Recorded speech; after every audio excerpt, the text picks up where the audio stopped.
Good morning, welcome to rest day. Today we're going to do a little bit of a different one. I'm going to show my meals on a rest day. We're going to show how they're cooked, obviously the way in which we make them taste nice, and obviously it's not a training day, so the food is slightly different. There is a lot of bread, not going to lie, but that's okay because I like bread, digest well. For me, if it doesn't digest well for you, don't use it. If it does, do. If you're in a comp prep, you can still use it because it's still good whole food. So I'm just about to have my meal one, which is 125 grams of steak. My protein has increased a little bit because we had a little conversation in Colombia. I was sat there, I was thinking, I still have the same amount of protein as when I was a bikini girl, and I'm definitely a hell of a lot bigger than what I was back then. And we were like, yeah, maybe it's time to increase the food. So we trialled increasing protein, see no digestive upset from it, and just a little bit more fullness. So obviously a very much a positive. My body weight has not really moved too much this past week or so. So we're probably going to take a little bit of a progression with food today, which is fine because I am ravenous. But that's good. Obviously I am 13 weeks away from my competition prep, so no time to lose. It will come around so quickly. Literally my last client finishes competing and the week later I start prep. So I feel like it's going to be all go until then. I'm actually also going to cover foods from a perspective that's not just bodybuilding, as in bodybuilding competitive focus, but more so on the spectrum of just healthy eating. It's like, would I expect someone who's a lifestyle / general population client to have beef for their breakfast? No, I wouldn't. I mean, like, if you like it, fair enough, yeah.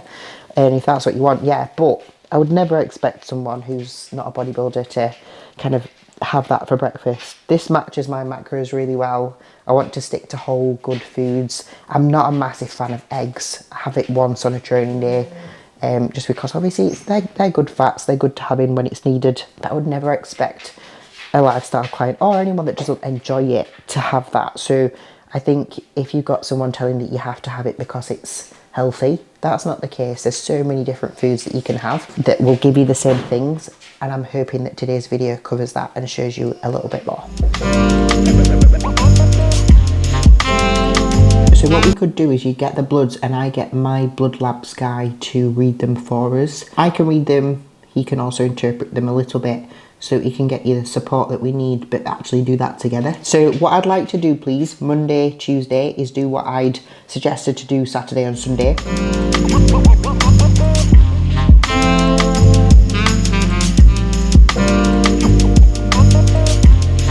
So is that last Monday? That was my brother. To today, please just let me know from that perspective, because if it is, that's huge changes. Obviously we've just ran that diet break and the body has bounced really nicely. So obviously just had meal one, which was the steak and bread.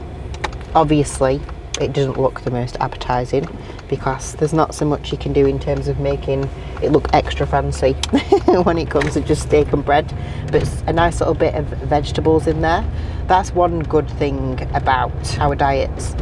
My digestion has been so much better, whether I'm the peak of off season, the depths of prep, since we've started taking hold of vegetables. I find that a lot of people, and I've done that before in the past myself, that we've done lots of vegetables, maybe overdoing the vegetables in comp prep to make you feel a little bit more satiated, and then not so much into the off season, whereas you should actually keep it pretty much similar all year through, apart from obviously when you're right at the end of prep, end of off season. Obviously carbohydrates are higher, you might want to titrate down a little bit on the vegetables just to make sure that bloating isn't too bad, but you still want to keep a level of vegetables and fruits there, just to obviously make sure that you can keep your digestion in a really great spot. Obviously there's different people who have different digestive issues, colitis, Crohn's, IBS, that do have to be a little bit more particular about how many vegetables they do have. Obviously they can still have some vegetables, not all types of vegetables, but they do have to be careful in regards to the amounts that they have, just to make sure that obviously their digestion can stay good. Again, with that one, it's a little bit of a trial and effect. I prefer to use the word trial and effect rather than trial and error, because it's not an error, you've learned from something that doesn't work, so it's trial and effect. And I actually learnt that from one of my sports therapists, which I actually really like the terminology of. So when it comes to people, whether you've got problems with digestion or not, whether you have got a medicinal problem, it is a trial and effect. Some people can have a little bit more veg, some people might need a little bit less, depending on where they are in regards to prep or off season that they're in. When you're in prep, your veggie intake and fruit intake maybe even could bump up a little. There's not a lot of calories in them, so obviously you can get away with having them, especially if it's going to keep things like bowel movements, etc., in a really great place. So yeah, anyway, that was meal one. That's why I have vegetables, even though it was a bit of a long spiel, so sorry. We're now going to go to the supermarket to get some foods. I've already got my meats because I go to the butcher's to get my meats, so I don't need those, but I'm going to the supermarket just to get other bits and bobs that we obviously have as part of our meal plan. Meal two about to go down the hatch, which is 75 grams of rice, 125 grams of chicken, some veggies, totaling up to like 50 grams in total for a little bit of mixed veg, some green, some not green, and also 50 grams of avocado for my essential fats. This is one of my favourite meals. I find rice easy to digest, for sure, but I definitely get bored of rice very quickly, which is why for like lots of people, they're probably able to have things like rice every single meal. For me personally, I like to have a little bit of a mix of rice, sometimes some potatoes, sometimes some bread. Obviously we have cream of rice, oats, sometimes Cooper makes pancakes for my carbohydrate options. I like to have a little bit of a mix because, I mean, I have a big appetite, but I definitely have not so much of a big appetite as what Kuba has. Like, he's a little bit more of a bottomless pit than what I am. You are, when it comes to things like rice and stuff. I do get, just like rice, right? Yeah, I just get very sick. I didn't get brought up on rice, whereas, did you? Oh, mine was potatoes. Polish potatoes. Well, English is potatoes as well. Me and Gaz were actually having this conversation in the car that I don't understand why people struggle so much to eat whole foods and be okay with that. But if you think about it, like when I was brought up, and I'm sure that people of our generation, it was all whole foods. It's the generation after that then it's just so different. It's like my grandma would never really choose to have, apart from a fish and chips every now and again, she wouldn't really have like a takeaway. She'd always eat just good whole foods. Fair enough, like sometimes there'd be some cream cakes and stuff like that. A little bit of moderation with everything, isn't it? People find it beyond nuts. There's so many questions about someone that takes their foods with them for the day, if they're sticking to a plan, if they're a non-competitive client, or someone who is a bodybuilder. Like, it's so like, oh my God, what are you doing? If I think back to when I was a small little girl, I always used to have a packed lunch with me, regardless of where I went. I mean, I obviously started sport at a very young age. When I was diving, I'd take my little snacks for my different break times that I'd have at school. I'd have my lunch, I'd have my pre-diving meal, and that was what it was like with life. So I don't know why there's become such a negative or shock when someone's trying to eat healthy. It's almost like it's demonized to be healthy and demonized to be prepared and organised, rather than it being the other way around. And I think it should be the other way around, because if you actually want to get old gracefully, be strong enough to get old, you need to be fit and well, you need to be active, and you need to eat well. I'm not saying that you need to take it to an extremity of a bodybuilder. There's definitely negatives and toxicities that we put in our bodies that I'm not saying that you need to do what I do.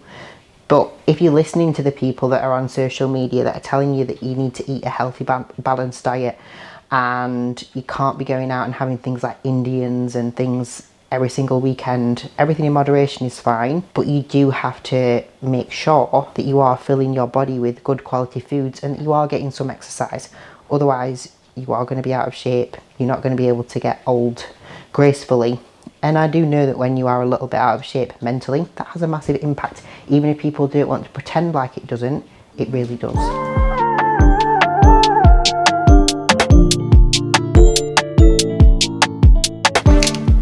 So to make life easier, I bulk cook the food. Obviously we're very lucky in that we can make our meal fresh-ish. We can take the bulk cook, put it in the bowl, put it on the pan and then eat it. Obviously if you're not someone who works at home, obviously you don't have the luxury of that, but bulk cook your meals regardless so that you don't have to waste your time cooking every single day, so that obviously you can go about and do all your other jobs in the day, such as walking dogs, doing your actual work, so that you can actually have a little bit of chill time. If you're nice and prepared, you'll have a nice and easy, smooth life, even if it's busy.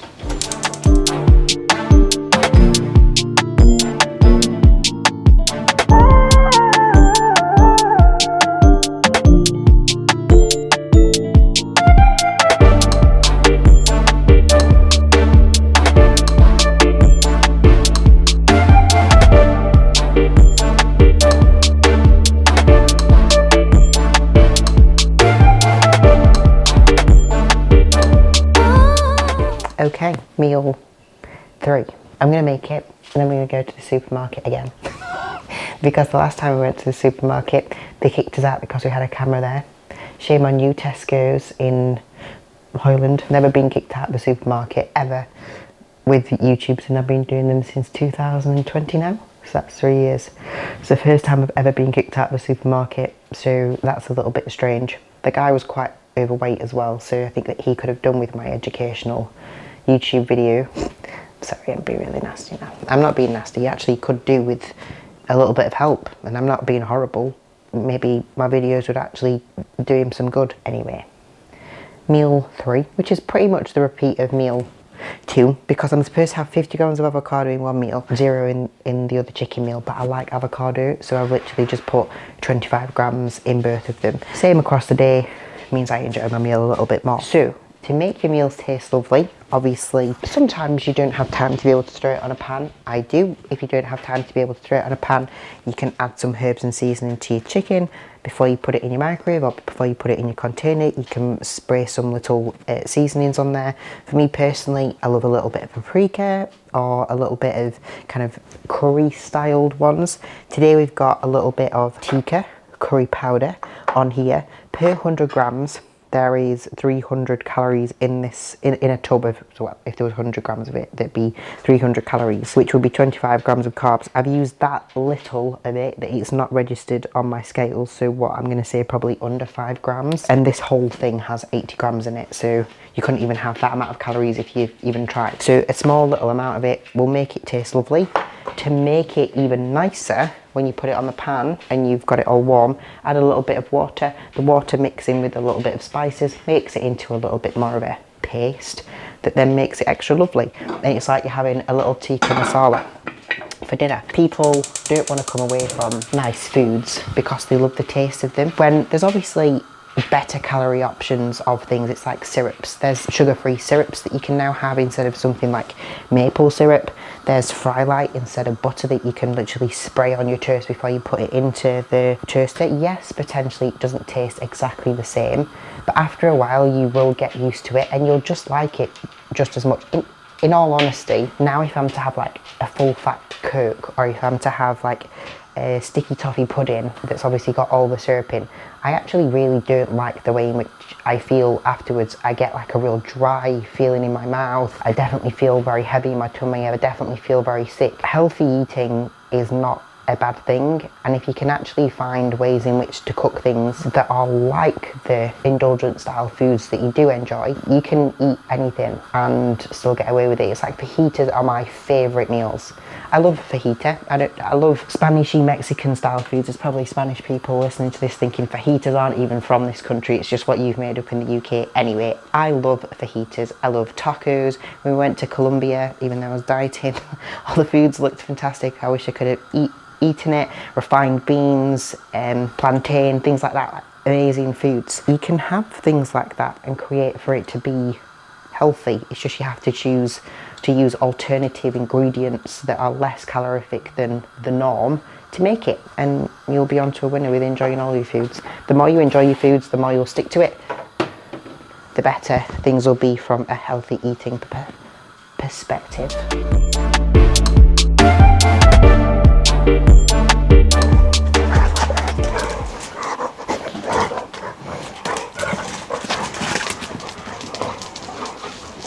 wonderful, isn't it? Okay, you've seen me eat some foods.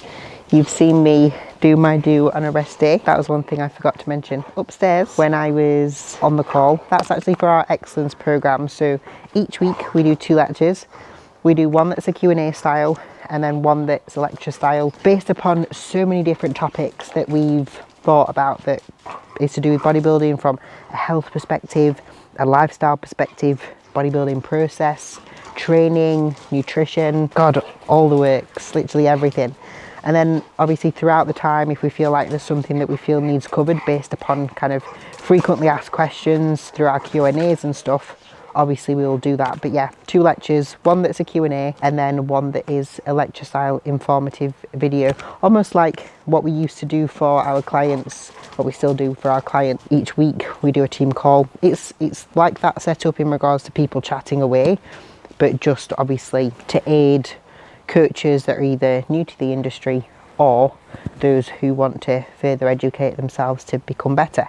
And I think it's great that obviously they've asked Kuba and myself to obviously help.